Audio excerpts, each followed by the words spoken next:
Paz do Senhor, seja bem-vindo a mais uma aula aqui de EBD em Foco. Eu me chamo Herberson, vou ministrar agora a lição número 7, a lição que tem como título O Ministério de Profeta.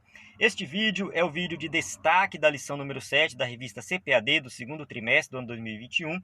E este vídeo de destaque, quem está acostumado a assistir o EBD em Foco sabe que ele é um vídeo onde eu apareço no vídeo. Só que eu tive uns problemas técnicos e não consegui fazer o vídeo da maneira que eu tenho feito ultimamente, tá? Me filmando, enfim, mas em termos de conteúdo, tá? O vídeo não muda nada, tá? Não muda nada. O conteúdo é o mesmo, a qualidade do conteúdo não muda. Então aqui a gente vai fazer aqui, no caso eu vou fazer o vídeo explicando a lição, né? Foi um probleminha que a gente teve aqui, inclusive até um atraso na postagem do vídeo. Peço perdão para os irmãos que estão acostumados a acompanhar aí com antecedência. Mas enfim, vamos lá. A gente tem um vídeo que é feito com slide da lição, que foi gravado e postado na terça-feira. Tá disponível no site do EBD em Foco e também no nosso canal do YouTube. E esse vídeo aqui é o vídeo de destaque para explorar algumas partes da lição. Qualquer dúvida, entre no site ebdemfoco.com que você vai encontrar todo o conteúdo lá. Então vamos começar aqui, né, sem perder muito tempo. Segundo Stanley Ellison, no seu livro Introdução ao Antigo Testamento, ele fala assim, que o profeta ele é o porta-voz especial de Deus, tá? Então, o termo profeta significa falar por ou representar. Sua tarefa mais importante era agir como embaixadores ou mensageiros divinos, anunciando a vontade de Deus para seu povo, especialmente em época de crise. Eram, acima de tudo, pregadores da justiça em época de decadência moral e espiritual, quase sempre em uma posição isolada. Então a gente tem aqui o profeta como sendo um pregador, aquele que traz a mensagem de Deus. Então esse era um dos papéis do profeta. O profeta também era vidente. Tá? No caso, a palavra vidente muitas vezes é traduzida, a gente tem as traduções que usa vidente. Tá? No caso aqui, ele tinha a credencial de um verdadeiro profeta de Deus. Era habilitado e era a habilidade infalível de penetrar no futuro e revelá-lo. Essa habilidade autenticava a sua mensagem como sendo divina, porquanto somente Deus conhece o futuro. Por intermédio dessa função profética, Deus chamou a atenção para seu programa futuro com relação a Israel e as nações, elaborando depois o que já tinha esboçado nas alianças com os antepassados. Então a gente tem aqui também o profeta como sendo aquele que é usado por Deus para ver o futuro. No final das contas, não é ver o futuro, é Deus mostrando para o profeta, tá? Mostrando para ele que ele é soberano, que Deus é soberano. Tá? Ele fala assim, ele mostra ao profeta que o que vai acontecer porque ele está determinando que aquilo vai acontecer. Então, o futuro ali que Deus está mostrando para o profeta é o futuro que Deus já está agindo. Tá? Deus é dono da história, então Deus está mostrando a sua soberania. E também o profeta ele era professor da lei e da justiça. Tá? Apesar de os sacerdotes e levitas serem normalmente os professores de Israel, os profetas também receberam essa função quando o sacerdócio degenerou. Tá? Quando ensinavam um contexto, eram geralmente de julgamento. Quando ensinavam um contexto, era geralmente de julgamento. Na verdade, eu vou mostrar mais um outro trecho de livro aqui, do Augusto Nicodemos, onde confirma isso, que o profeta, ele interpretava a lei. Ele pegava a lei, lia a lei, interpretava a lei e aplicava a lei na vida do povo. E o povo, quando o povo não estava seguindo a lei, aí vinha a promessa não, né? Vinha uma palavra de juízo, de julgamento. Tá? Vocês não estão seguindo a lei, mas se vocês mudarem de ideia e começarem a seguir os mandamentos divinos, Deus vai abençoar vocês. Então o profeta ele tinha essa função, ele era um pregador, ele alertava o povo de Deus. Apesar de muitas vezes a profecia alcançar outras nações, porque assim, o profeta, ele era o profeta do povo de Deus, ele falava para o povo de Deus, mas Deus usava também para outras nações. Só que a palavra que vinha para as outras nações geralmente eram palavras de juízo, era julgamento divino para as outras nações. Para o povo de Deus, a mensagem geralmente era de alerta. Não era necessariamente um juízo decretado, mas era de alerta. É claro que se o povo não obedecesse, aí vinha uma palavra de juízo decretado. Olha, Deus já decretou e vai executar juízo sobre vocês. É o que acontece com Jeremias, por exemplo.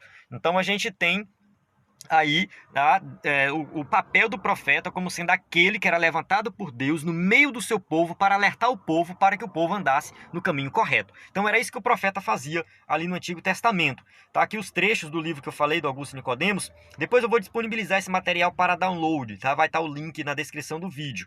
Mas aí, o que a gente pode... Eu só vou ler esse trecho, vou ler esses dois textos. Fala assim, ó. Podemos dizer que os profetas e escritores desenvolveram temas do Pentateuco e aplicarem seus princípios e leis ao relacionamento de Deus com seu povo. A esta altura, é preciso lembrar que a maior parte do ministério dos profetas do Antigo Testamento consistia em aplicar a lei de Moisés às suas circunstâncias. Então, era isso que eles faziam. Aplicavam a lei na situação atual. Eram pregadores da palavra.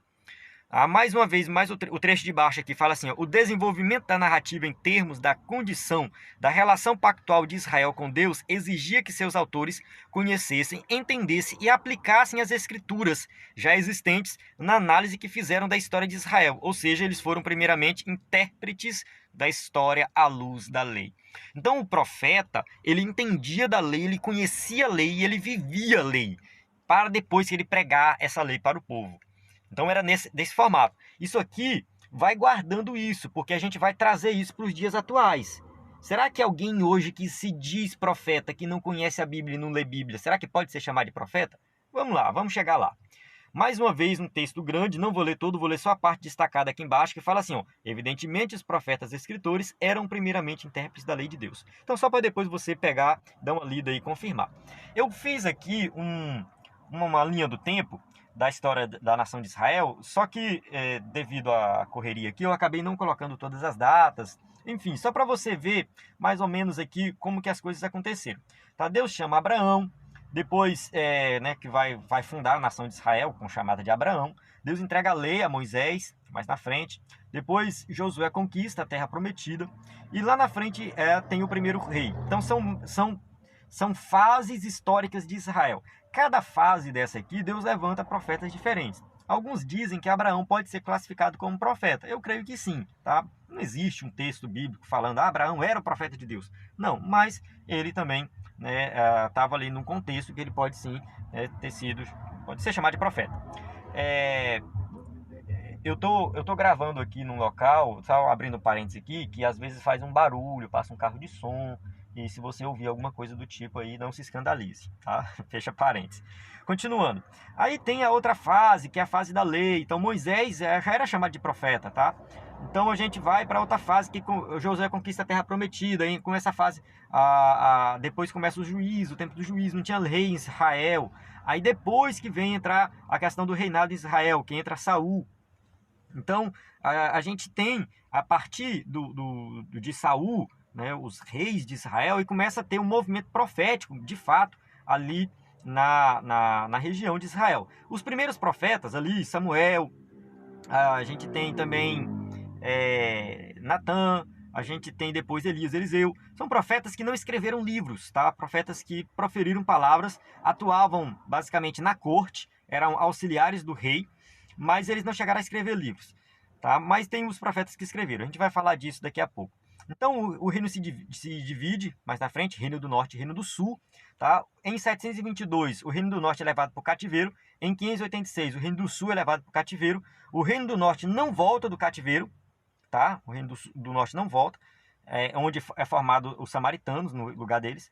E depois o Judá volta do cativeiro, que é o reino do sul, 70 anos depois. Depois tem a reconstrução dos muros. E a história continua. Tá errada aqui a data que Jesus nasce, tá? Jesus nasce no ano, mais ou menos no ano 0, né? Enfim, tem uma controvérsia aí, mas enfim, tá errado esse aí, só corrigir depois. Mas enfim, eu acho que você compreendeu aqui a ideia da linha do tempo, né? Eu espero que sim. Então, cada fase dessa aqui teve profeta. Teve profeta que profetizou antes da divisão norte e sul. Teve profetas que profetizaram depois. Teve profetas que profetizaram somente no norte, outros somente no sul. Teve profetas que profetizaram antes do cativeiro, durante o cativeiro, após o cativeiro. Então a gente tem essas fases aí. Então a gente tem aqui os profetas da palavra, que são profetas que não escreveram livros, só foram lá e participaram, profetizaram, Deus usou. Então a gente tem Gad, Natã, Ido, Aías, Semaías, enfim, tem vários profetas. Tá uma lista aqui, eu vou avançar. E os profetas da escrita, que são os profetas que escreveram alguma coisa. Obadias, tá? Obadias já profetizou, né, ali na época de Jorão. Acasias já tinha divisão, reino do sul, tá? Elias, Eliseu, reino do norte. A gente vê Joel, reino do sul, Isaías e Miqueias, reino do sul, que é Judá. Do outro lado aqui, ó, da coluna, Jonas, Amós e Oséias, reino do norte. Então, quando a gente lê um livro da Bíblia, de um profeta, a gente tem que ver se ele está profetizando no sul ou no norte. Aí a gente tem Naum, Jeremias, Sofonias, Abacuque, Daniel, Ezequiel, enfim, e tem os profetas que são depois do cativeiro, que é Ageu, Zacarias e Malaquias. Então a gente tem aí uma divisão da questão cronológica dos profetas, que ajuda bastante a você interpretar as profecias. Agora vamos ver a questão do profeta no Novo Testamento. O que o Novo Testamento fala sobre profeta, sobre os profetas? Vamos lá. Mateus 21:46, o versículo de cima aí, fala assim, ó, fala sobre Jesus. E pretendendo prendê-lo, recearam o povo, porquanto o tinham por profeta. Então, quando o povo tinha Jesus como profeta, o que o povo tinha em mente? Que Jesus era um profeta nos mesmos moldes do Antigo Testamento. Aquele que falava a palavra de Deus diretamente, que realizava milagres. Então o povo reconhecia Jesus como esse tipo de profeta. Em Mateus 26:68, quando Jesus está sendo esbofeteado lá, eles falam assim: profetiza-nos, Cristo, quem é que te bateu? Quem é o que te bateu? Então aqui, o que eles têm em mente não é um profeta com autoridade divina, não, mas é como se fosse um vidente, alguém que recebesse uma revelação exterior do que está acontecendo. Então Jesus está com os olhos vendados, estão batendo em Jesus e vai lá e profetiza, ou seja, vai lá, usa o teu poder de vidente. É isso que eles têm em mente. Eles não têm em mente aqui a palavra profeta como tinha no Antigo Testamento. Então assim, o entendimento da palavra... eu esqueci de desligar aqui o modo, colocar no modo avião para gravar e acabou tendo esse probleminha aí da ligação. Mas vamos lá, continuando. Infelizmente não vai ter como editar esse vídeo, tá? Do jeito que eu gravar aqui vai ficar. Então vamos lá. Continuando aqui para nós compreendermos melhor, tá? Atos 2:18 fala assim: e também do meu espírito derramarei sobre todos os meus servos, e as minhas servas naqueles dias profetizarão. Então a gente tem o quê? Uma citação da profecia de Joel, que promete aí que a profecia vai acontecer nos últimos dias. É uma profecia que aponta para os últimos dias. Então tem o quê? Ali nos últimos dias, profecias. Então a profecia, de acordo com Joel e repetida aqui em Atos 2:18, vale para os dias de hoje. Mateus 24:11, Jesus falou assim, ó: e surgirão muitos falsos profetas e enganarão a muitos. Tá? Então o que a gente observa aqui? Falso profeta. Jesus está falando que nos últimos dias surgirão falsos profetas. Se tem o falso, é porque tem o verdadeiro. Então eu entendo nessas palavras de Jesus que vai ter o verdadeiro profeta nos dias de hoje. Tá? Mais uma vez, Atos 13:6. E havendo atravessado a ilha de Pafos, até Pafos, acharam um certo judeu mágico falso profeta.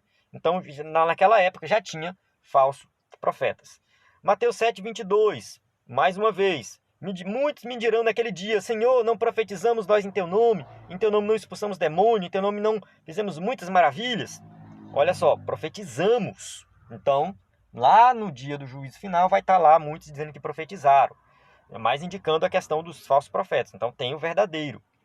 Em Atos 2:20 fala assim: edificados sobre o fundamento dos apóstolos e dos profetas. Mais uma vez citando profetas no Novo Testamento. Então são profetas do Novo Testamento aqui. Apóstolos e profetas. Tanto que profeta vem depois de apóstolo. Então, indicando mais uma vez que é um profeta no Novo Testamento. A gente tem mais uma questão daqui, que Paulo vai na casa de Filipe e ele tem 4 filhas virgens que profetizavam. Tá? Mais uma vez confirmando profeta no Novo Testamento. Atos 11:27 fala de Ágabo, um profeta também do Novo Testamento. Eu não vou ler todos os versículos para ganhar tempo aqui no vídeo. Continuando, mais uma vez, Atos 21:10 fala de Ágabo. Eu já falei dessa profecia de Ágabo lá no vídeo que fala sobre o dom de profecia. E a gente até viu que nessa visão de Ágabo aqui, ele fala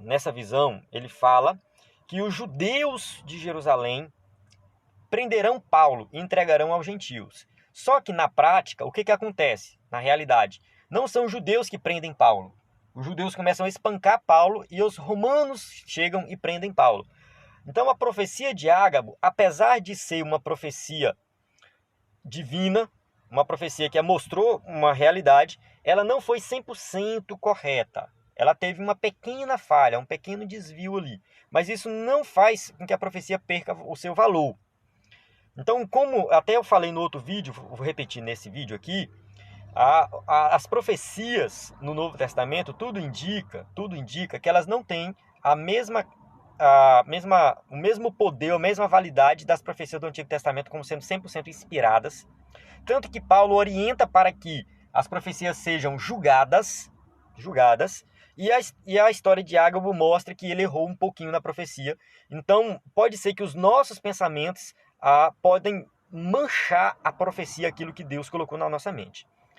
Então, quando a pessoa recebe uma revelação para passar para o outro, muitas vezes ela interpreta essa revelação. Ela interpreta aquilo que Deus falou e acaba não saindo 100%, mas está ali a palavra de Deus. Então, não existe nos dias de hoje profeta, da mesma forma que o profeta do Antigo Testamento, que fala a palavra de Deus inspirada, eis que diz o Senhor e tal. Quando Isaías falava isso, aquilo era a palavra de Deus, 100% palavra de Deus. Nos dias de hoje não tem mais isso. Toda profecia tem que ser julgada. Não importa se é o pastor mais santo da face da terra, a profecia dele tem que ser julgada. Foi o que Paulo orientou. Tá? 1 Coríntios 14:1, Paulo fala assim: segui o amor e procurai com zelo os dons espirituais, mas principalmente o de profetizar. E 1 Coríntios 14:29, Paulo fala em 2 ou 3 profetas e os outros julguem. Então aqui, duas coisas a gente tem que tirar aqui. Primeiro, a questão de julgar as profecias, e segundo, o dom de profecia vinculado a ministério profético. Então parece que, de acordo com 1 Coríntios 14, quem tem o dom de profecia poderia ser chamado de profeta. Então, assim, isso é uma visão. Então eu vou colocar aqui a primeira visão, a primeira interpretação. A primeira interpretação seria essa. Tá, vamos lá, presta atenção. O dom de profecia e o ministério de profeta é a mesma coisa. Não tem diferença. Deus usa um como profecia, o ministério de profeta, não tem diferença. Toda vez que a Bíblia falar de profeta e profecia no Novo Testamento, está falando da mesma coisa. Isso é uma interpretação. A outra interpretação é que o dom de profecia, ele é aquele dom que é mais individual. Deus manda falar com o irmão ali, o irmão está com problema no casamento, e aí ele não sabe como resolver, não falou nada para ninguém. Deus usa alguém para dar uma profecia para aquele irmão. Irmão, Deus está mandando me te dizer que ele está te abençoando teu casamento e tal. Mas uma palavra vinda de Deus. Olha, Deus está mandando te dizer, que Deus me revelou aqui que tu está com problema no casamento, ele manda te dizer isso, isso e aquilo. Então seria algo desse sentido. O dom de profecia seria assim. E o ministério de profeta, ele seria algo mais abrangente para a igreja como um todo. É como se o profeta, a pessoa que exerce o ministério de profeta na igreja, o ministério de profeta hoje na igreja, ele seria um pregador da verdade. Ele seria aquele pregador que chega e fala a verdade, interpreta a palavra nos mesmos moldes de pregador do Antigo Testamento. Tá? O pregador, olhando para o profeta no Antigo Testamento, o aspecto de pregador, que ele apontava o pecado, mandava o povo orar, mudar, abandonar o pecado, abandonar a idolatria. Então o profeta, o ministério de profeta teria essa característica, tá? Seria nesse sentido. Então não tem profeta nos mesmos moldes, mas com características parecidas com os profetas do Antigo Testamento. Não é igual, mas é parecido. Então o ministério de profeta seria nesse sentido, diferente do dom de profetizar. Então aqui, mais uma vez, 1 Coríntios capítulo 14, versículo 37, falando do dom de profetizar. Então a gente chega aqui no final dos versículos, né? E você que está acompanhando aí, né, eu peço perdão se eu deixei alguma coisa confusa aí, mas a ideia é essa, que nós possamos entender o que seria o dom de profecia. A pessoa usada com a revelação divina para ir lá ministrar uma palavra para alguém, para tratar especificamente com alguém, ou quem sabe para a igreja como um todo. O ministério de profeta é um ministério, é algo que a pessoa está vivendo na prática o tempo todo. Ele é o tipo de pregador que ele é levantado para pregar para os crentes. Ele não evangeliza, não é que ele não sabe evangelizar, ele não foi chamado para evangelizar. Tá? Ele não é aquele que tem o chamado para ganhar almas, para ir para as ruas, para falar com pessoas nas praças. Ele não foi chamado para isso. O ministério de profeta, ele não foi chamado para abrir uma igreja. Não, não, não. O ministério de profeta é para aquele pastor, aquele crente, aquele pregador, pode-se dizer que é um pregador, que ele vai pregar dentro de uma igreja que já está estabilizada, uma igreja que está firmada, onde ele vai acusar o pecado, ele vai apontar o erro e ele vai apresentar a solução, ele vai chamar a atenção, ele tem essa mensagem mais de alerta, muito parecido com o ministério de profeta lá do Antigo Testamento, seria nesse sentido. Eu vejo dessa forma. Posso estar equivocado? Sim, eu posso estar equivocado, mas eu tomo como base o Antigo Testamento, o ministério de profeta do Antigo Testamento. Tá? Não é, mais uma vez, não estou dizendo que o profeta no dia de hoje vai falar com uma palavra 100% inspirada, a palavra de Deus inspirada. Tá? Não é isso. Tá? Não estou fazendo esse tipo de afirmação. A gente vai estar falando que o profeta de hoje é igual ao do Antigo Testamento. Não. Tirando essa parte de que a palavra dele é 100% inspirada, tira isso, coloca as características dele como pregador, aquele que vai reivindicar ali, né, reivindicar a palavra de Deus como sendo principal, né, o guia na vida do povo. Tá? O profeta seria nesse sentido. Olhem para a palavra, se voltem para a palavra. Assim como lá no Antigo Testamento, se voltem para a lei, olhem para a lei de Deus, guarda a lei, siga a lei. Né? Hoje a gente vai pegar o profeta de hoje, aquele olhe para a palavra. Então ele é levantado por Deus para esse ministério específico. Tá? Como a gente falou, o ministério de apóstolo. Não tem apóstolo no dia de hoje, nos mesmos moldes que tinha ali na igreja primitiva. Não tem apóstolo no dia de hoje, nesse mesmo molde. Porém, a gente tem pessoas com ministério de apóstolo, que é um ministério voltado para o evangelismo, para abrir igreja, para, enfim, nesse sentido. Então eu poderia pegar William Carey como sendo um apóstolo moderno, que ele foi o pai das missões modernas, que foi fazer missões na Índia. E eu poderia pegar Martinho Lutero como um profeta moderno, um exemplo de profeta moderno. Alguém que reformou, que trouxe reforma, que apontou o erro, que trouxe uma solução. Então, levantado por Deus nesse sentido. Então, é só exemplos, tá? Mas nas igrejas de hoje, esse ministério ele é muito importante. Não é aquela pessoa chata que fica falando que está todo mundo errado. Não é esse. Mas é alguém que é usado por Deus para mostrar dentro da palavra de Deus que está errado, mas que tem o caminho certo e que Deus vai abençoar se seguir o certo. Amém? Então, espero que eu tenha aí alcançado meu objetivo. E qualquer dúvida você deixa nos comentários aí, deixa seu comentário no vídeo. A gente está à sua disposição para ajudar no que for necessário. A paz do Senhor, até a próxima aula.